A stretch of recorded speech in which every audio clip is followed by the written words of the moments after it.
Cardiff, look at us. Rain, sunshine, even a breeze. I hope it don't rain anyway. I am the founder of Don't Call Me Special, and today we are being a campaign, a activist for society. Thanks for that. An activist for society, and let's be real here. The government's failing us. They've cut our benefits. They stripped our dignity. Treated disabled people like problems to be managed instead of being human. This is our rights. This is our dreams. And this is our future. I've had enough. You've had enough. All of us have had enough. They are just letting us sit down, be grateful for scraps, asking us to just stay quiet while we just balance on the as life on our line. Let's be straight here. Through the COVID pandemic, they thought that this would work in their favour. They thought that they would be able to strip us away from our care, from our routines, from our freedom.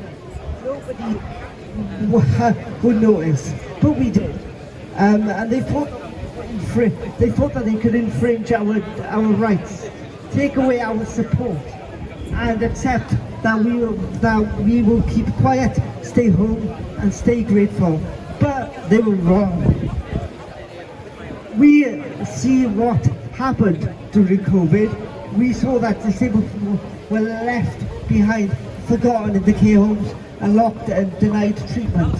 And now that they just want to chip away our rights even more, they think that they can come for our PIP. They want to cut our personal independent payments, and money like that is a luxury, but it's a lifeline. PIP isn't just a handout, it's what helps disabled people like us survive. It's what people for care, for taxis, for businesses, for buses that help disabled people get day to day. For the most things people take for granted, it's just a basic life, decent life. PIP means more isolation. It means more poverty and more fear. It means choosing between heating or eating at your home. It chooses between dignity and desperation. And let's be honest, it chooses for wheelchair users to charge the wheelchairs to go out the next day. And with this fear in me and many of my members of Don't Call Me Special, we are done with being quiet. But believe me, there's nothing we can't do. We're going to change this. Let's be clear by day that we will not accept this PIP cuts. They will not take away our independence. We will not let them destroy or support or put little support in what we have left. PIP cuts and end here. PIP cuts end here, and if they want us to fight, then we will fight for our life, and we will make sure that we will never give up.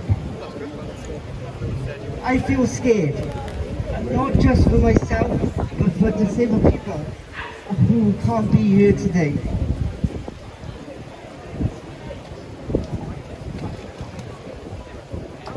Especially those who are non-verbal, who can't speak up in the way that I can, who rely completely on others to survive. What happens to them if to their support if they cut PIP? What happens to them if their PIP is taken away when care packages disappear, when there's no one left to fight in their corner? These are people that are already struggling to be heard. When the government makes cuts, these are not just numbers or stats. These are stealing from the most basic rights of people who literally can't stop, cannot say stop. That is fear, that is anger, and that what brings me here today with you, because we have a duty to speak for everyone who can't be with us and shout with us today. We are the disabled voice of the voiceless. We will not leave the most vulnerable behind.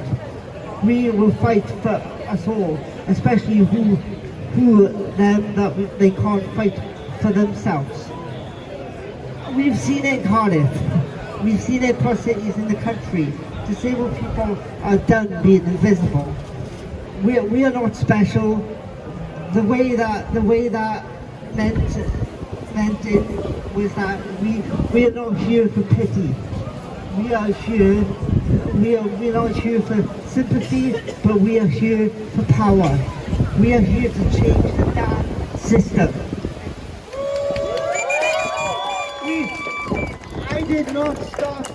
I did not start Don't Call Me Special to make people feel comfortable. I started a revolution, and today we are going to start a revolution together, because every single right we have won by people across our country refusing to be polite, refusing to wait, refusing to pay nice for everyone's lives.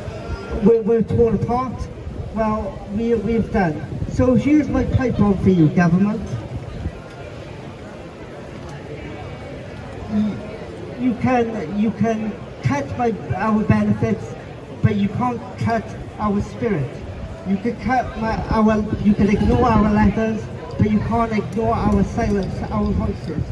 You can try to divide us, but we will only get stronger because we are united. This isn't about money. This is about power. This is about respect. This is about dignity. This is about surviving and living on our own terms. We are handed down by people who would never understand our lives. If you want to shut us up or stay quiet and be grateful, sorry, that ain't bloody happening. When the single people are under attack, what do? Yes, we do. And when our rights are threatened, what do? Stand up and fight back. And if you think I'm not, and if you are not angry yet, you're not paying our attention, because this is our revolution. This is the day that we take power. We take back the change.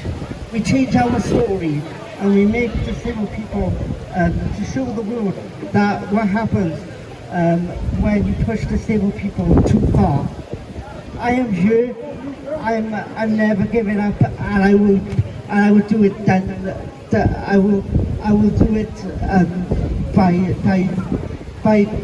trying. I will do it if I must. But I do it by trying, basically. What's with us?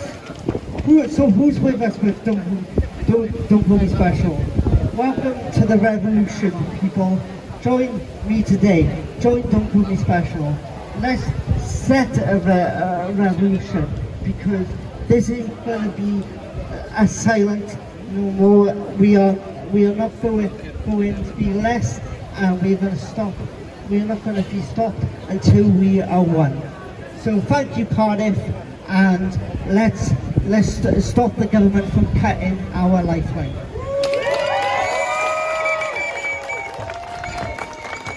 And now, before after my speech, I would like to introduce to you my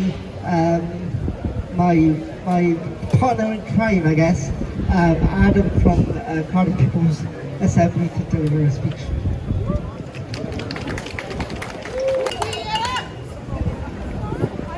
Okay, I want you to, I'm going to say something, say a line, I want you to repeat it after me. I am somebody. I may be on benefits, but I am somebody. I may go to a food bank, but I am somebody. I may skip meals so that my kids can eat, but I am somebody. I may turn off my heating in the winter and go cold to save money, but I am somebody. I must be protected. I must be respected. I must not be neglected. Because I am somebody.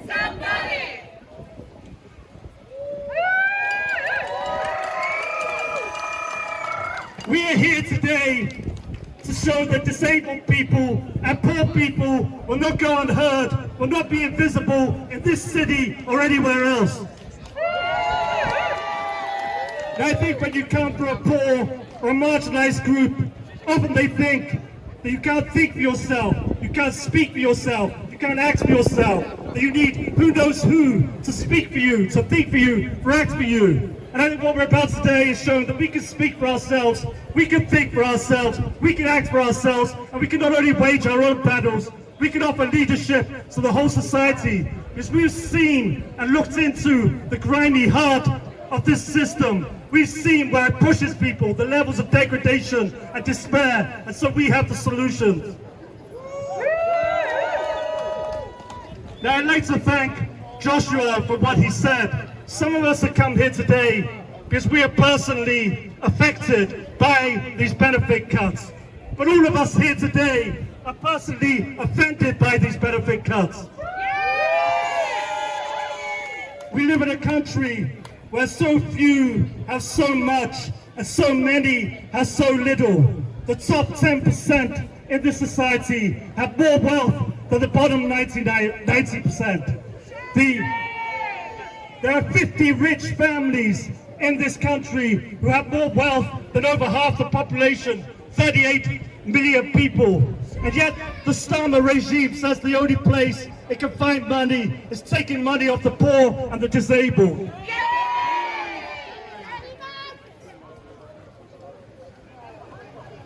You're there arming the powerful and robbing the poor. They're cutting disability benefits and they're pumping money into the military machine. That's why we say welfare, not warfare. And I just want to end by talking about the social model of disability. You know, 50 years ago, people in this country and all over the world, the common sense was that disability was just something to do with the limitations that some people had around their bodies or their minds. But a disabled people's movement emerged, which said, yes, we have our physical or our mental impairments and all the limitations that go along with that. But there's an extra layer on top of that, that is a society that is disabling us by not being set up to include everyone. You know, if you're a wheelchair user, buildings can be accessible, housing can be adapted, public transport can be accessible. So our disability is not just an individual tragedy or a medical matter. We have to start looking at society. And that's why, as Joshua said, this is a revolution. Because if we build a society that included everyone, there would have to be a revolution. Now, it is rumoured that 130 Labour MPs say that they're going to rebel over these disability benefit cuts. Unfortunately, our 4 Cardiff MPs, Joe Stevens, Stephen Doughty, Anna McMorrin and Alex Barris Curtis, are not amongst those 130. And I think that this is a battle that we can win. And if we defeat the government, it will not only protect disabled people, it will be one step closer to ending the austerity agenda once and for all. And it will also help everyone who's fighting back. You know, we have people, you know, on the 2-child benefit cap, where families are pushed into poverty. They'll be emboldened to fight this government. We have people trying to stop the genocide in Gaza. They'll be emboldened if we can defeat the government. And so that's why we have to push as hard as we can. And I mentioned the social model of disability just now. This idea was developed by disabled socialists, intellectuals who were incarcerated in Leonard Cheshire home. But they didn't just, those ideas didn't just come out of their own oppression. They came from looking around the world at struggles going all over the world. One of the developments of a pioneer of the social model of disability and the disabled people's movement was someone called Vic Finkelstein. He was a wheelchair user from South Africa. He'd been imprisoned by the apartheid regime and he came to Britain as a political refugee. He said, it was my experiences of living under an apartheid system where black people were discriminated against, and a society of white supremacy that started me on the road of thinking about the oppression of disabled people. One of his colleagues, someone called Paul Hunt, said that at the time in the 1960s, no one was talking about the oppression of disabled people as an oppressed group in the necessary theoretical and intellectual way to explain it to people. He said, in order to find this language to understand my own oppression, I started looking at other oppressed groups and their struggles. So he said, I was reading the writings of James Baldwin, the great black American writer, and looking to the civil rights movement and to other struggles. And that's why all our struggles are interconnected. So I'd like to thank everyone for coming here today. And before I go, let's just try some chants. Here's the first one. I say, stop killing us, and you say, stop the cuts. Stop killing us! Stop the cuts! Stop killing us! Stop the cuts! Stop killing us! Stop the cuts! Stop killing us! Stop the cuts! And there was one more thing I wanted to say, which I think has to be said. You know, we come here to defeat this government on the rights of disabled people. But we also stand in solidarity with the Palestinian people of Gaza, whose weapons produced in Britain are disabling people. There's a record number of child amputations right now in Gaza. There's no post-traumatic stress disorder in Gaza because the trauma never ends. So we stand in solidarity with every group, every sector of society, because we support the right for a dignified life, and we want a society and a world that includes everyone. Thank you. Do we have an next speaker here? Do we have Dr. Radha Nair Roberts?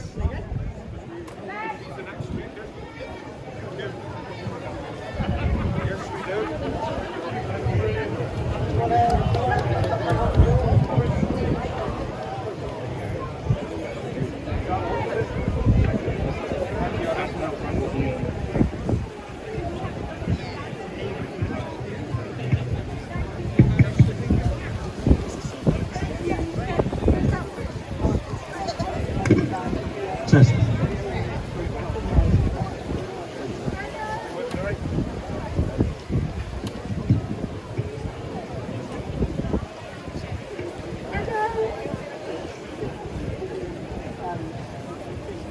Otherwise I can hold that one. Hi everyone! My name is Radha Nair Roberts. I will talk to you momentarily. Hello. Hi everyone, it's so nice to see you all out today. My name is Dr. Radha Nair Roberts, and my story is a very sad one.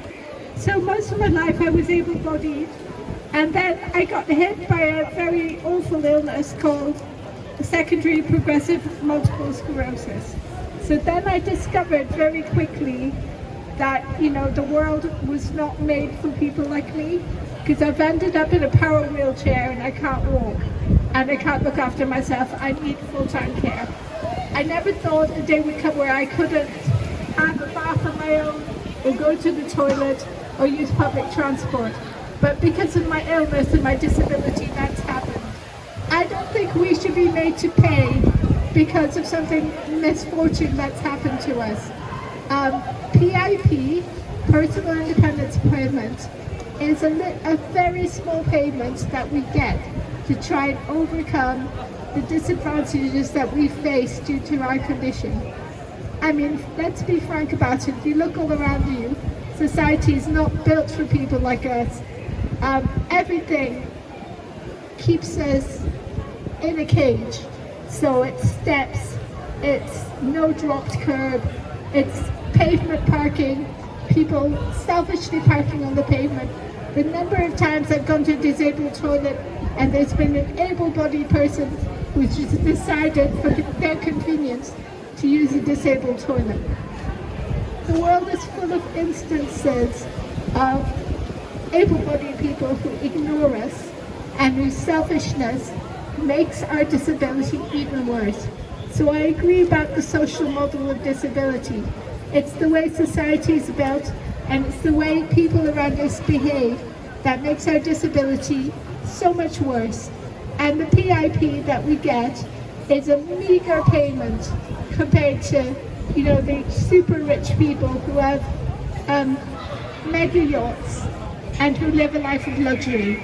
Nobody who receives PIP lives a life of luxury. We just about manage to survive. It's a lifeline that makes life a little better. So I don't know why Labour have decided to inflict this awful cut on the most vulnerable in society. This is the party that invented the NHS. It goes completely against what they should be about, which is helping people, not punishing them. I feel that the Labour Party right now is punishing the most vulnerable in society for no reason, and that's not right. So I want the Labour Party to think again about inflicting these cuts. Why have they chosen us to suffer when there are people out there who have super yachts, who have more money than they need, and who hide their money away in offshore accounts? Why don't they tackle them first?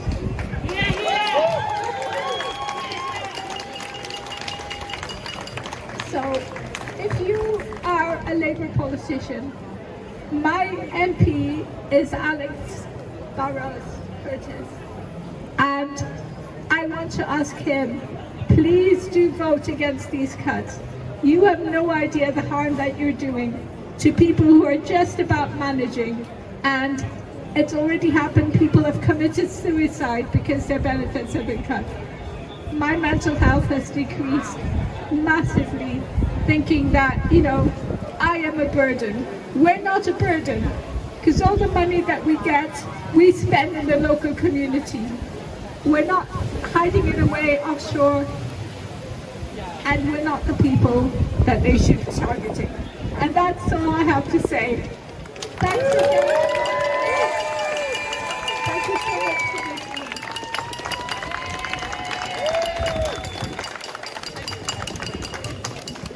listening. Dr. Radha Roberts. Next up we've got Akira Marshall from Plaid Cymru.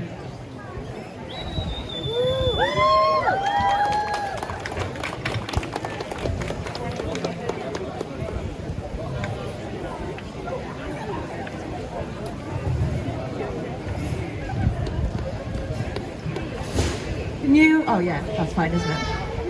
Yes, hello, my name is Akira Marshall and I'm here on behalf of Plaid Cymru, and I just wanted to say a huge thank you to Josh and the organisers for setting everything up today. I'm really grateful for the opportunity to speak and to stand in solidarity and show my opposition to these cuts, as well as hearing from everyone firsthand the impact they're going to have. When these cuts were first announced by Keir Starmer and this Labour government, beyond my just initial disgust at this being a policy priority for a new government, I reached out to some friends and people I knew who were in receipt of PIP to understand the impact of what this was going to be.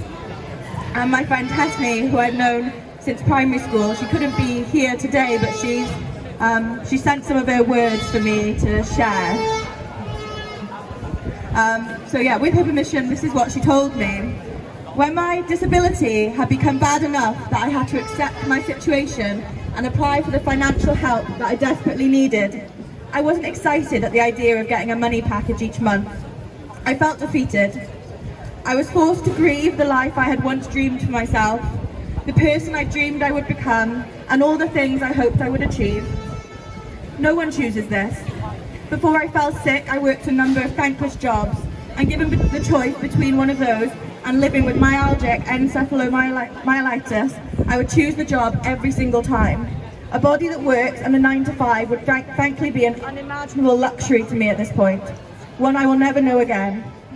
And at a time when the government is trying to push through legislation that allows people to die with dignity, I implore them to give us the chance to live with dignity first. It was heartbreaking to read these words from a friend or anyone, because it's such a simple ask, isn't it, to be able to live with dignity. And more recently she found out that her PIP is getting cut by £200 a month. And this is before any of these welfare cuts are coming in. And she wasn't even told about it. She had to ring them to find out why she wasn't paid when they told her that it would be cut. And they told her that the mobility part of her independence payment was being cut, even though her mobility had worsened, and she told them that in her most recent assessment. She asked me following this, what's going to happen to me when the welfare cuts are brought in? What is the point? Is it even a life worth living at this point? And honestly, I had no words, because it is so cruel. In a country as wealthy as the UK, Keir Starmer and his Labour government want to balance their budget on the backs of disabled people. It is a disgrace. And then they try and repackage it as something positive, as getting people back into work. It's absolutely astounding, because PIP isn't easy to get. And the whole point of PIP, the whole concept of it, is to give disabled people their independence and their autonomy, because we've created a country where to be disabled is inherently costly, and instead they're cutting that. And why not a wealth tax? Wealth inequality has grown and grown and grown in the UK. The richest in the UK hoard their wealth whilst everyone else suffers, while disabled people are made to suffer by their government. Disabled people are not hoarding PIP. It is spent in our local communities and ensures disabled people get a basic standard of living. We have created a society and an economy that is fundamentally at its core inaccessible. So it is not a hard concept that those who have the ability to pay should pay to support those who need it.